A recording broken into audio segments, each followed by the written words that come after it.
नमस्कार दोस्तों 18 जनवरी की तारीख को याद कीजिए। 18 जनवरी 2025। अभी ज़्यादा दिन नहीं बीते हैं दोस्तों। आपको याद आ जाएगा कि 18 जनवरी को बिहार में क्या क्या हुआ।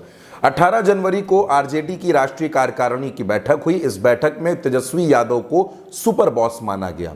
टिकट देने का अधिकार, सिंबल देने का अधिकार, पार्टी में पद देने का अधिकार, टिकट काटने का अधिकार, ये सब तेजस्वी यादव को सौंप दिया गया और ये सब सौंपा लालू प्रसाद यादव ने। यानी लालू प्रसाद यादव आरजेडी के अध्यक्ष तो हैं, लेकिन ज्यादातर अधिकार अब तेजस्वी के पास है। और तेजस्वी ने भी ये बता दिया कि अब वो विधानसभा चुनाव में किसी नेता की पैरवी पर, नेता के फोन पर टिकट नहीं देंगे।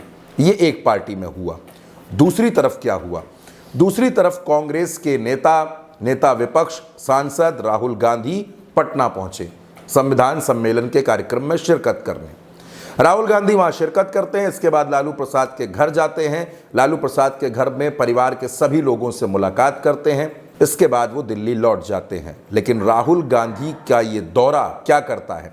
राहुल गांधी का ये दौरा जेडीयू में भगदड़ करा देता है। अली अनवर और भगीरथ मांझी ये दोनों कांग्रेस में शामिल हो जाते हैं। मनोज प्रजापति भी कांग्रेस में आ जाते हैं। अब यही समझने की दोस्तों कोशिश करते हैं कि तेजस्वी और राहुल गांधी, ये जो दो नेता हैं आरजेडी और कांग्रेस, इन दोनों नेताओं ने मिलकर क्या बिहार की सियासी नब्ज को पकड़ लिया है? क्या ये समझ चुके हैं कि बिहार में किस तरीके से चुनाव लड़ना है और कैसे नीतीश और भारतीय जनता पार्टी को सत्ता से बेदखल करना है? इन दोनों के बारे में मैं आपको बताऊंगा और विस्तृत तरीके से बताऊंगा दोस्तों, इसलिए वीडियो को पूरा देखिएगा।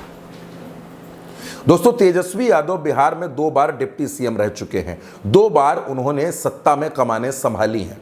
लालू प्रसाद, राबड़ी देवी, ये दोनों मुख्यमंत्री रह चुके हैं। राजनीतिक तौर पर लालू प्रसाद का परिवार बेहद समृद्ध है, बेहद बड़ा है। तेजस्वी यादव इन दिनों कुछ बातों पर बहुत ज्यादा फोकस कर रहे हैं, जैसे महिलाएं, फ्री बिजली, इसके साथ साथ शिक्षा, पेंशन और रोजगार। ये 5 बातें बेहद अहम हैं। महिलाओं के लिए तेजस्वी कहते हैं कि 2500 रुपए प्रति महीना हर महिला के खाते में हमारी सरकार देगी। बिजली के लिए वो 200 यूनिट फ्री बिजली देने का वादा करते हैं। पेंशन को वो लगभग 4 गुना बढ़ाने की बात करते हैं। और जहां तक बात रोजगार की है, तो तेजस्वी यादव बार बार कहते हैं कि अपने 17 महीनों के कार्यकाल में उन्होंने खूब रोजगार दिए हैं और वो आगे भी रोजगार देते रहेंगे। अगर उनकी सरकार बनेगी तो कोई भी युवा बेरोजगार नहीं रहेगा। ये कुछ अहम बातें हैं जो तेजस्वी यादव हर जगह कह रहे हैं। और खास तौर पर तेजस्वी यादव इन दिनों जिले जिले जाकर महिलाओं के साथ बैठक कर रहे हैं, उनसे बातचीत कर रहे हैं, उनके सुझाव भी ले रहे हैं। दूसरी तरफ राहुल गांधी हैं। दोस्तों, दिल्ली विधानसभा चुनाव खत्म होने के बाद राहुल गांधी, प्रियंका गांधी और कांग्रेस, इनका पूरा फोकस बिहार पे होगा। आज की तारीख में कांग्रेस के पास बिहार में 19 विधायक हैं।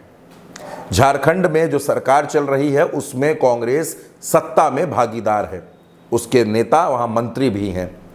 यानी झारखंड में वो सत्ता की भागीदार है और बिहार में भी वो सत्ता में हिस्सेदार बनना चाहती है। दोस्तों, कहा यह जा रहा है कि तेजस्वी यादव कांग्रेस को 50 से 55 सीटें दे सकते हैं। यानी जब सीट शेयरिंग होगी तो 50 से 55 सीटें कांग्रेस के खाते में आएंगी। मैंने एक दिन आपको पूरा सीटों का फॉर्मूला बताया था, सीटों का पूरा गणित मैंने आपको बताया था कि किस तरीके से तेजस्वी यादव सीटों को बांटने के फॉर्मूले पर काम कर रहे हैं। लेकिन सीटों को बांटने से पहले बात होती है रणनीति की। रणनीति क्या है? तो दोस्तों, रणनीति यह है कि कांग्रेस और आरजेडी मिलकर, तेजस्वी और राहुल मिलकर पूरे बिहार का दौरा करेंगे, पूरे बिहार में चुनाव प्रचार करेंगे। जातीय समीकरणों को देखकर, भौगोलिक समीकरण को देखकर किस नेता का क्या प्रभाव है, और बार बार एक जो बात सामने आती है कि विनेबिलिटी और क्रेडिबिलिटी क्या है, इसके आधार पर ही टिकट मिलेगा। और टिकट उसी को मिलेगा जिसमें जीतने की क्षमता होगी। क्योंकि दोस्तों, बिहार की राजनीति में 122 सीटों का बहुमत हासिल करना कोई बहुत बड़ा चैलेंज नहीं है, बशर्ते रणनीति हो, नेता हो, नेतृत्व हो, नियत हो और नीति हो। अगर ये सब है तो इसके सहारे सत्ता हासिल की जा सकती है। और सबसे बड़ी बात, नीतीश कुमार के खिलाफ एंटी इनकम्बेंसी। नीतीश कुमार सियासत के मंझे हुए खिलाड़ी हैं। जब उनको लगता है कि सत्ता की लहर उनके खिलाफ आ रही है तो वो फौरन पाला बदलकर इधर से उधर हो जाते हैं। और इसी वजह से दोस्तों आप देख रहे हैं 2005 से लेकर अब तक नीतीश कुमार ही बिहार के मुख्यमंत्री हैं। कभी वो बीजेपी के साथ रहते हैं, कभी वो तेजस्वी के साथ रहते हैं, लेकिन इस बार तेजस्वी यादव ने बिल्कुल साफ कर दिया कि दरवाजा बंद है, ताला लगा हुआ है, नीतीश कुमार को एंट्री नहीं मिलेगी और चुनाव राहुल गांधी और तेजस्वी मिलकर लड़ेंगे। अब नीतीश कुमार हो या भारतीय जनता पार्टी हो, वो तेजस्वी और राहुल गांधी की जोड़ी से घबरा रहे हैं। उनको लगता है कि अगर ये जोड़ी काम कर गई, अगर ये जोड़ी कामयाब हो गई तो बिहार में सत्ता में रह पाना मुश्किल हो जाएगा। अब दोस्तों बिहार में नीतीश कुमार हो या भारतीय जनता पार्टी हो, इनके लिए सत्ता बड़ी ज़रूरी है। ये हमेशा सत्ता में बने रहना चाहते हैं, लेकिन इस बार तेजस्वी भी बिल्कुल अलग तेवर में है और तेजस्वी किसी भी कीमत पर इनको सत्ता से बेदखल करके खुद बिहार का मुख्यमंत्री बनना चाहते हैं।